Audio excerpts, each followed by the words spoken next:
Licha ya juhudi za wanafunzi wa hapa katika shule hii ya msingi ya Nyatira iliyomo katika constituency ya Kuria West, na hii ni wadi ya Masaba, licha ya juhudi zao za kuweza kuja shuleni ili kupata kiu ya kupata elimu ambayo labda ingewasaidia katika maisha yao ya kesho, na vile vile pia kusaidia familia zao na hata wazazi wao, lakini taswira hapa ya majengo ya shule hii yanazidi kuwakatisha tamaa wanafunzi hawa kila uchao na kuwapelekea wanafunzi kukosa nia ya kupata elimu. Kiu hiyo vile vile pia inakatisha kwa walimu ambao wanakata tamaa hata ya kuja shule kuweza kuwapa elimu watoto hawa kwa ajili ya ukosefu wa majengo bora ya elimu yaliyo na hadhi ya kuwa na wanafunzi na hadhi ya kufundisha. Sijui nitalaumu uongozi, sababu ukiona madarasa yalivyo ni hali mbovu, na sijui tunaongojea tukisikia sasa mkasa mgumu umetokea ndio tuhitaji kilio kikubwa ambacho kitaleta waheshimiwa wakuja waone.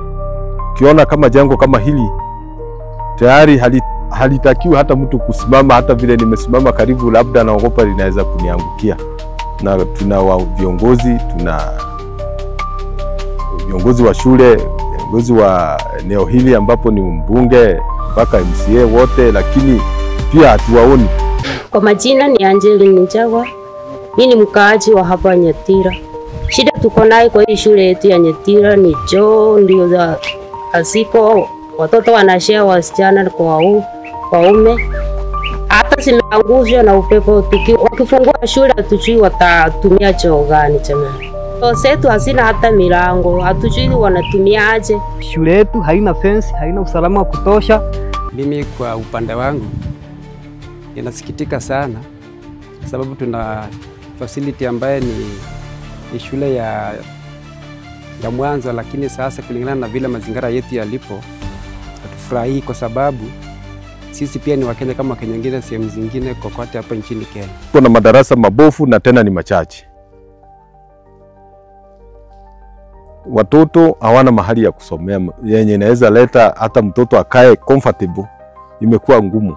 Unapata watoto wamepotea wengi kutoka shule hii, imebaki na watoto wachache kwa sababu ya majengo. Tangia tuanze karibu miaka sijui niseme ni miaka 50 mpaka saizi, uone vile ilivyo, ndivyo ilivyo. Wanapoingia katika darasa hili, nyufa za ukuta zinawakodolea macho na vile vile pia mashimo yaliyojaa kwenye sakafu ndio taswira halisi ya darasa hili. Ni Salim Matano na hii ni Siasa Press kwenye makala ya Msomi Mnyonge.